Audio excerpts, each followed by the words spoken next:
interesting tale of the tape. Yeah, they're both 5'5", but they're 190 and 200 pounds. Like you got some heavyweights in the ring today. Women. Who's this first one? Liz Ward. Liz Ward. Red corner, special education teacher, fighting at Elite Boxing and Fitness.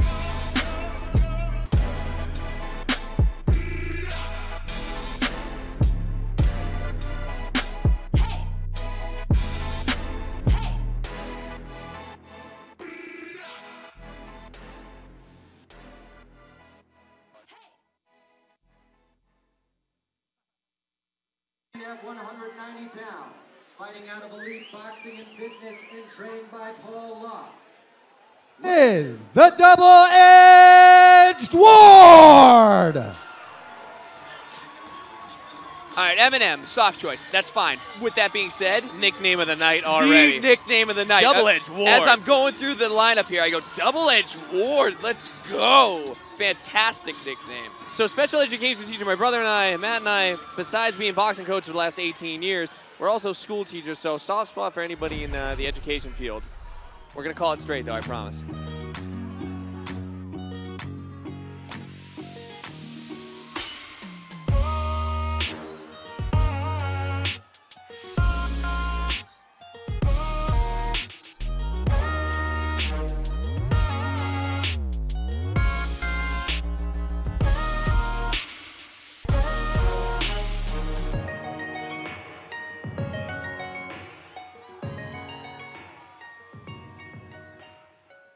Please welcome, fighting out of the blue corner, weighing in at 200 pounds, fighting out of Everybody Fights and trained by Kevin Cobbs and Dave Bergeron, Molly the Mippington Bloomingdale! One thing I like about clever nicknames that are like inside jokes is how much the ring announcer has to sell them still. Yeah, he's like the Mippington. But you know, all the folks at home, like, these idiots don't know what a Mippington is. I'm sure it's it's probably something that everybody knows except for the two people behind the mic. Oh yeah, you think it's like a thing? It probably is a thing. Like a Downton Fight Abbey or fans, something. get ready No, for the something that second we're not bout familiar of the Official evening. announcement going.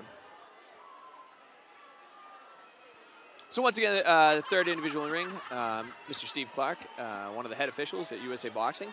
If you notice, our team of USA Boxing is a little bit different than you might be used to. We have 4 officials currently at Nationals: Greg Lashishin, Kevin Hope, Dan.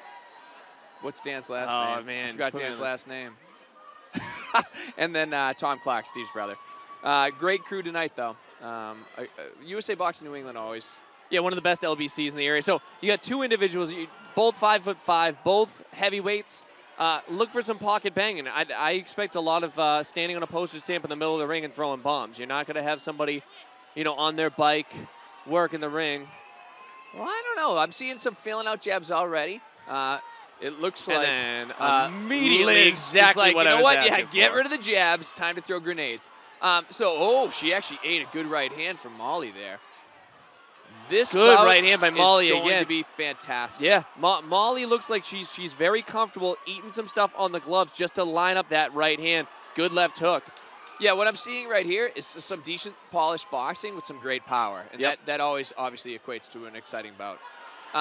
One thing I always think about with these Haymakers bouts is that you listen to like a UFC call. You got Joe Rogan talking nonsense to Daniel Cormier because they got 5 minutes to do it.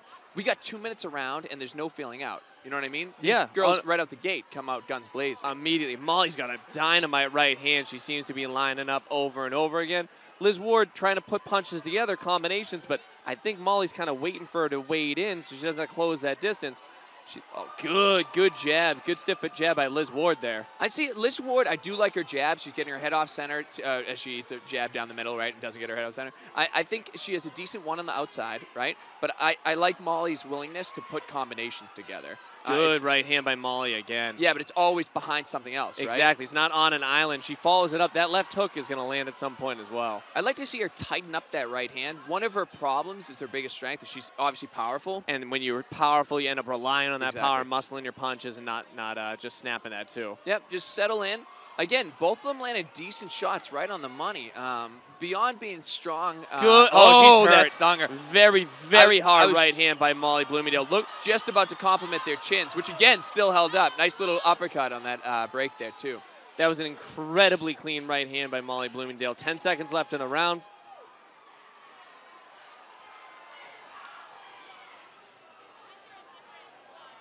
Yeah, clear round for Blue there. Molly just landing some dynamite right hands, Matt. Yeah, I have to agree. While I believe it's definitely a clear attention round out there. for, If your the name is Mippington, Kayla Miller, with that being we said, have a found I think item that for. we still have a fight in our hands. Oh, no doubt about it. I mean, Liz Ward is absolutely in this. For me, if I'm in Liz's corner, I'm like, hey, continue with the pressure, continue with the combinations. You have to avoid that right hand. Molly's got a great left hook. I'm not worried about her left hook. That right hand is a game changer. The one thing I saw from Liz Ward early on was when she was jabbing, her head was off center. Yeah. So she wasn't she was jabbing her opponent, right? Liz tended to be, or Molly rather, tended to be missing with her jab. If Liz could continue getting that head off center, it could really set up some openings later on. Yeah, Molly seems to have her most success at mid-range, right at the end of that straight right hand. I don't know, Liz might want to kind of just close the distance, make it a little uglier, a little less boxing. First second round of the night. Should be interesting what the adjustments look like. Yeah, Molly. Good right hand by I was going to say, good right hand over top by Liz Ward. She's got to be careful on the way out. It looks Ward like Liz attacking I was going to say, really well. She's the busier of the two. Good right hand again by Liz Ward. And just as you alluded to, right, she has to make it a little bit ugly. Yeah, she right? can't stay at the end of that right hand. If she gets inside of that right hand range. She's parrying Molly's jab. She's driving with her own jab. And then from there, she's letting her hands go inside. And a strong start by Liz Ward. Absolutely. Good right hand by Molly. Sneaky right hand by Molly. Molly clearly has a thunderous right hand. Serious power in that right hand. I'd like to see her tighten up that left hook and even just straighten out that right hand. There it is, exactly, right? Now from there, I'd also like to see Liz maybe incorporate a left hook. Yeah, right? she's that overhand right lands clean. Follow it up with something. Definitely. And additionally, when you get somebody like Molly whipping that right hand, there does tend to be some defensive liability. Good body shots again by Liz Ward. One thing to note is she's floating constantly to her left. She's floating towards Molly's power. That can be really dangerous with somebody who has a right hand like Molly does. That might be the difference in this fight if she keeps floating to her left. Not only is she leaving herself open for the right hand, she tends to choke her jab she as a result. But punches. as we say it, she has closed the distance. Decent right hand there again from Molly. Again, competitive bout, much closer second round than we saw first round. And you'll see that, so again, the New England LBC, one of the best LBCs, when someone has a much better, great right hand by Liz Ward. Much better. Great uppercut in the right hand after it. Yep. Oh, nice. Oh, Molly's hurt. She's absolutely stung her. Hurt. Yeah, no doubt about it. This is exactly what Liz Ward had to do to get back in this fight. She has to get her head off center on that jab, not float towards that right hand, let Molly back in the fight. Great overhand right. I think that's a red round. I absolutely agree. I think you're looking at a dead even fight. I think you have a 1-to-1. Excellent adjustments by the red corner.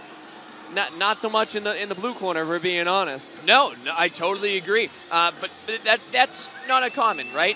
When you have a successful round, you don't need to reinvent the wheel, right? It's up to your opponent to make the modifications, right? Which leads us to a third round. Yep. Where Molly has had clear success in the first, Liz has had clear success in the second. Both rounds competitive, by the way. No doubt about it. It's really a matter of what each woman is going to bring to the table for this round. So what does Molly need to do? What does Liz need to do? Molly's got to line up that right hand. She has to keep Liz at range. Liz has to get inside, make it a little uglier, follow up that overhand right, and avoid Molly's right hand. She doesn't want to float to her left. If she can float more to her right, drive instead of float on that jab, and attack that body work is great in that second round. Third and final round. Molly appeared to start stronger in the first. Now, I don't think she's gassed. I don't think she's out of shape. But with that being said, Liz Ward did press the issue for that second round. Now, I believe... Great pressure by Liz Ward again. I think she might be the more fit of the two. And this is the first time we've seen Molly kind of uncomfortable. Great right hand by Liz Ward. Liz Ward is attacking that body beautifully. Yep. So not only is Liz Ward proven to be fit, right, those body shots take a lot of the wind out of your sails as an opponent. So not only is she fit, she's slowing down Molly Bloomingdale. Yeah, if you tremendously. Both of them have to be careful, get their hands back to neutral.